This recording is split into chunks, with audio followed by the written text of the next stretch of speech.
the next side of the sheet, we're still talking about functions, but we're going to talk about a different type of function. So that's recording. Excellent. So the main way you guys have come across functions in the past, I'll start at the beginning. Would have probably been in year 8. It was probably the first time you heard the word function, and that would have been back in, I'm not sure if this is the one you did, but when I taught year 8 maths, there was like a taxi assignment where you pay for a taxi, so when you first call it, there's a amount you have to pay to start with, and then each kilometre you go, the fare goes up. So that's a linear function. When you got a little bit older, maybe last year, year 10, maybe year 9, I'm not sure if you did any extension stuff in year 9, you started looking at quadratics. So that's when you have a parabola, so either a smiley or a frowny. So these are quadratic functions. The difference between a linear and a quadratic, the rule for a linear function is y equals mx plus c. For a quadratic, you raise the power of the x, so it's ax squared plus bx plus c. During this unit, we're going to look at different types of functions. So these particular ones are what we call polynomials. So there's x raised to a power.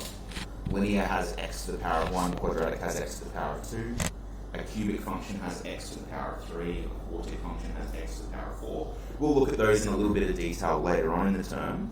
But I just want to bring these up as examples, because this is what you've seen before.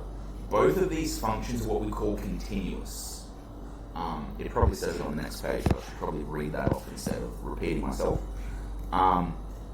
We look at functions like those two I just mentioned. These are called continuous functions. The easiest way to think of them is if you can draw them without taking your pencil off the page. So if I can go like that, that's my linear. Quadratic, a cubic looks like that, quartic is like a fat parabola, looks like that. I can draw all of those without taking my pen off the page. They are continuous. What that means is the function never starts and stops. If we have a look at our previous examples, even though this one here is a relation, we decided that that oval is a relation. Is it continuous or discontinuous? I can draw that in one without ever taking my pen off the page. What about this parabola here? Continuous? Yeah. Linear? Continuous? This function here, very discontinuous. It's just a bunch of random points all over the shop. I can't draw that without taking my pen off the paper. So that would be discontinuous. So let's have a look at this one here. Continuous, discontinuous. Continuous. So this is a continuous. This next one on the right, it's very much discontinuous. I'll just take a moment though to point out the way, I've given you the rule for each of these underneath it, by the way. So the rule for that line is y equals negative 3x plus 3. So your y-intercept is 3, and each time you go across one x value, you go down by 3. This one, there's actually two rules. The first rule is y equals x plus 2. But this only takes effect when x is between 0 and 2. Are you guys familiar with greater than and less than symbols? Are you comfortable with using them? Ish. A little bit? Not at all? Yeah. Ish. Okay. So for this one, can you see that between 0 and 2, so my x value of 0 and my x value of 2, my line does what that rule there says. It starts at positive 2, and it goes up by whatever x is. So when x is 0, it's just at 2.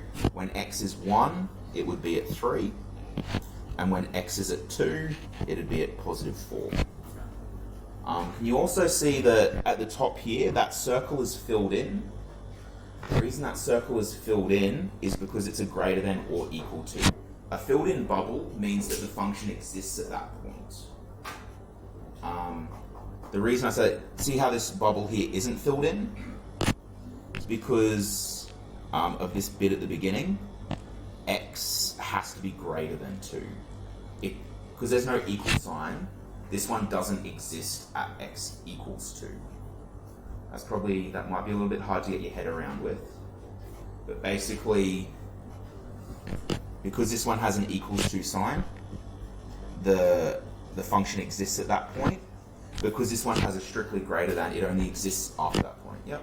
Yeah, so basically the line, it doesn't touch 2, it's anywhere after 2. So like, it does touches 2. It touches 2, but only on the top part. So it touches 2 up here, but not down there. Yeah.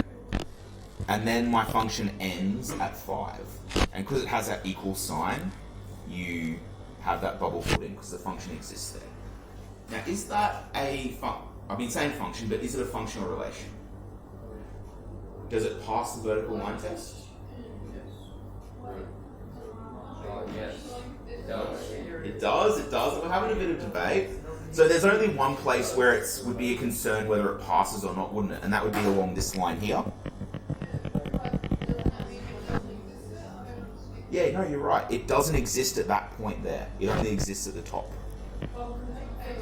Because it's not filled in yet. So that would be a function, continuous or discontinuous. Yeah. So discontinuous. We're going to see this notation a little bit. Okay, sure. I'm going to break it down like you probably learned this back in grade 8, hopefully. I think I taught it to my grade 8s last year. But the way I taught it to them is you literally give them a number line. You say to them like, okay, this is my number line, 0, 1, 2, 3, -1, -2.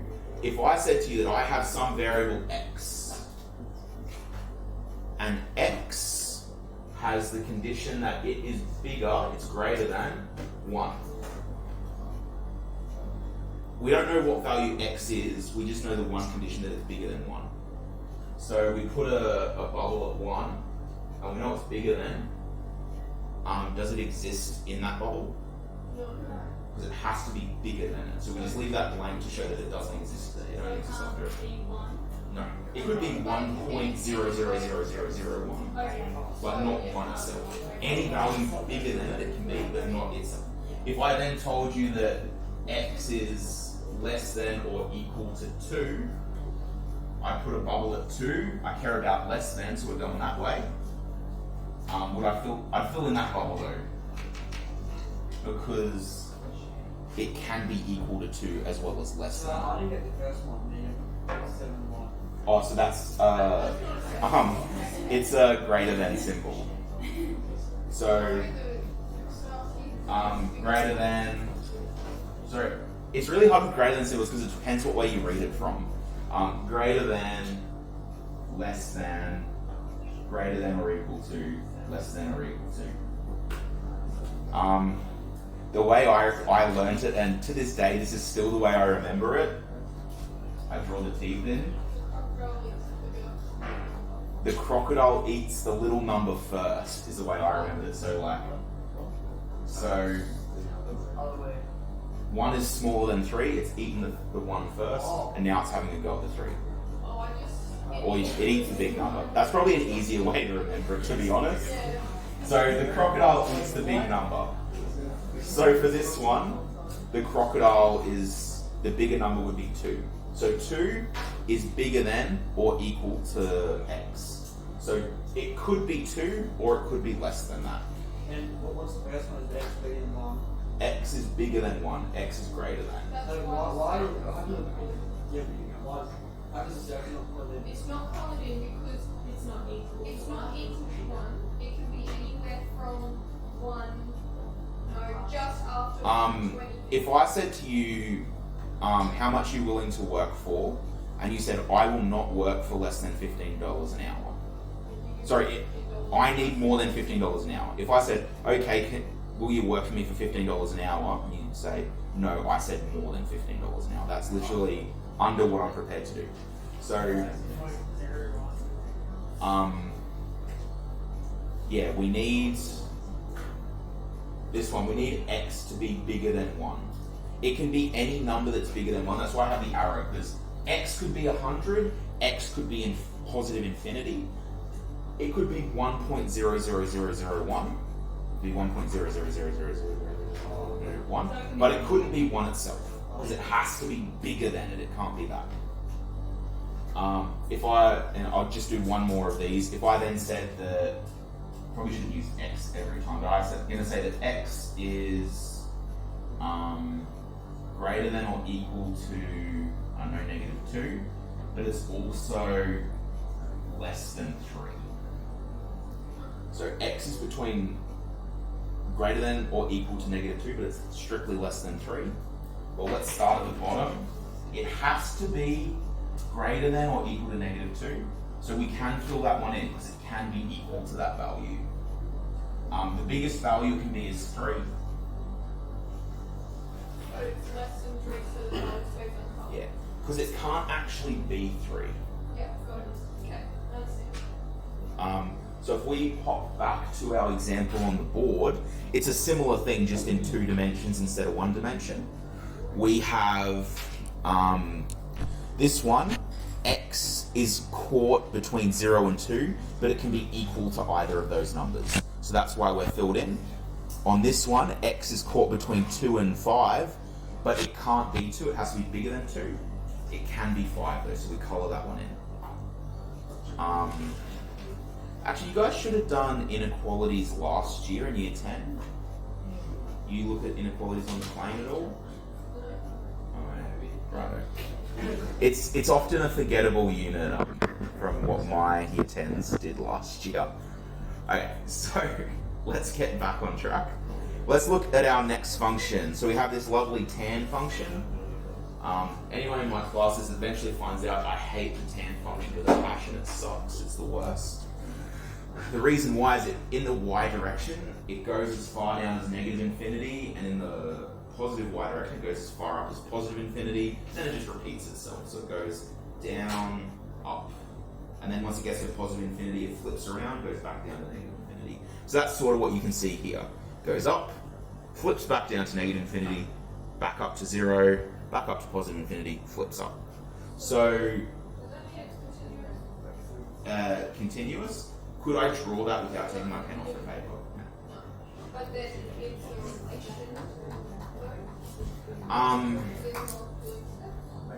It technically,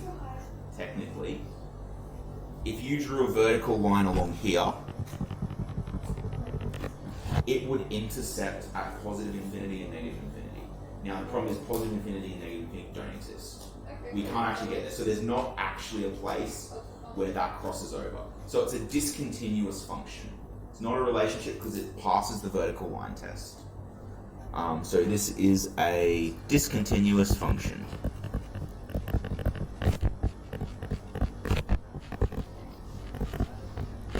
Okay. On my right now, what do we reckon, guys? Yep. It's a relation and it's discontinuous. I think this is actually the example from before.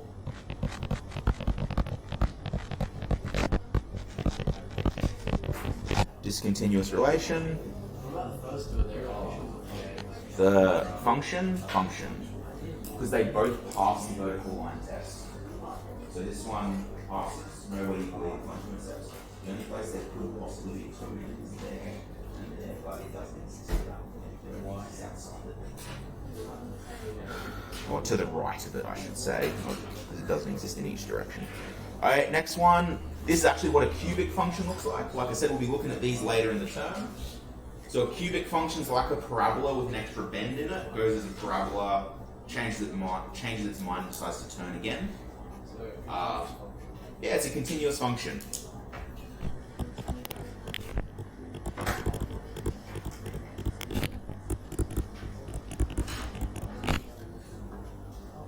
And then on the next one, we have y equals 1 over x.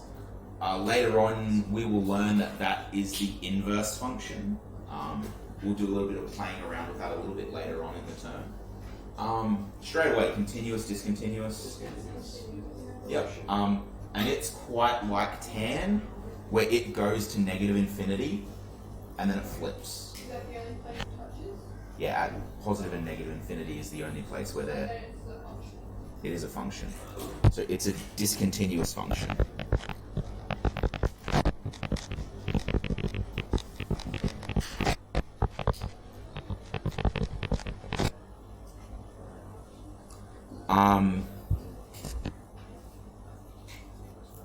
Okay.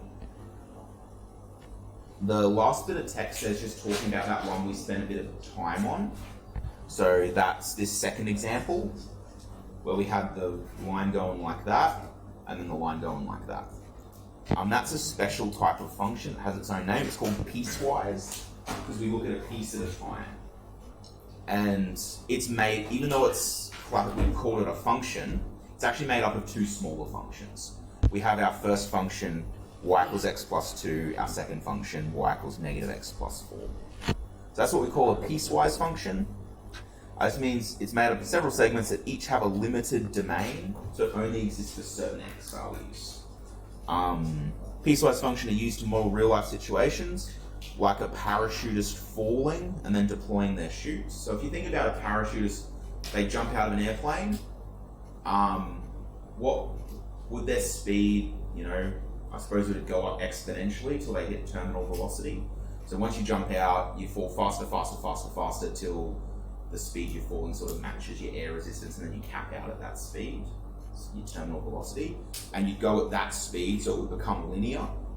So you'd be going at a constant rate, and then you pull your parachute and you'd slow down quite a lot. So if you thought about that, that would be three separate pieces to that parachutist's function if you modeled their height over time.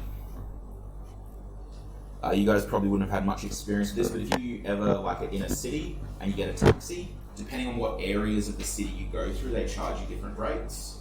So if you're going through a high density metro area, it's sometimes a little bit more expensive than if you're going through the suburbs. So if you caught a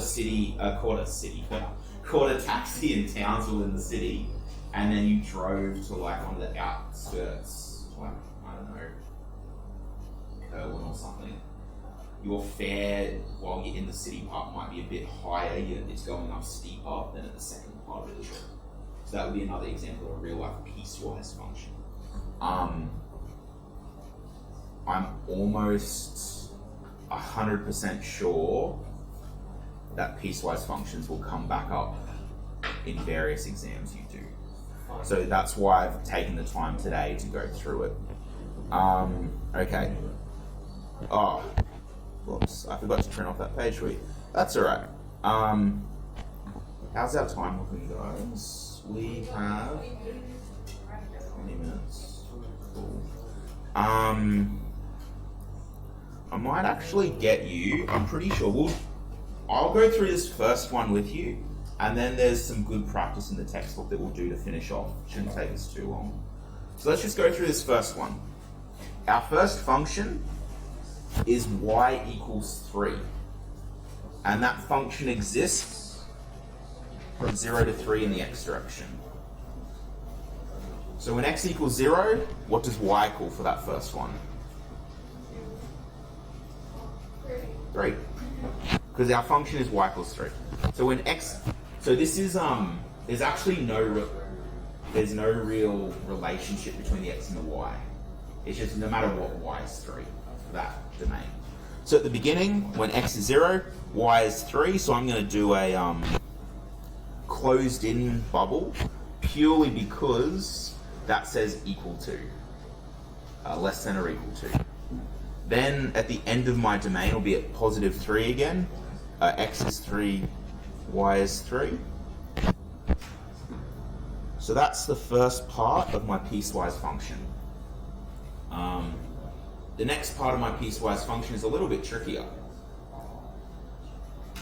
From 3 to 5 in the x direction, y is equal to negative x plus 6.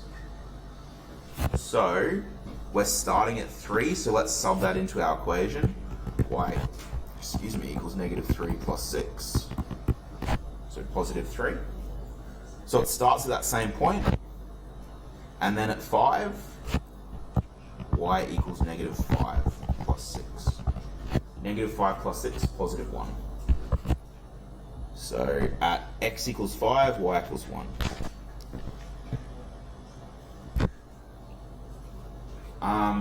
And that's the entirety of that function. It's pretty boring, actually, I think. Quite boring. Is that it's continuous? Relational function? Even though there's technically a double up, because both of these have greater than or equal to, they're at the same point.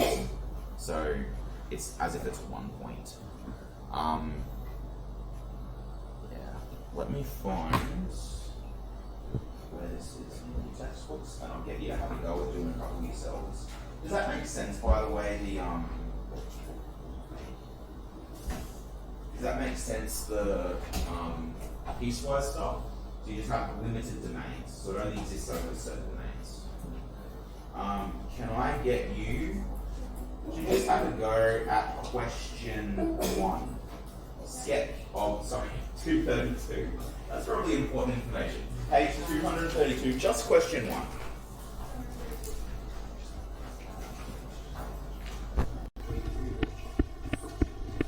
I think there's 5 little functions, none of them are tricky, that it wants you to have a go at sketching. Just do a little dodgy set of axes. Doesn't need to be anything fancy, just like that. If you have grid paper, you can use it though, and go from there.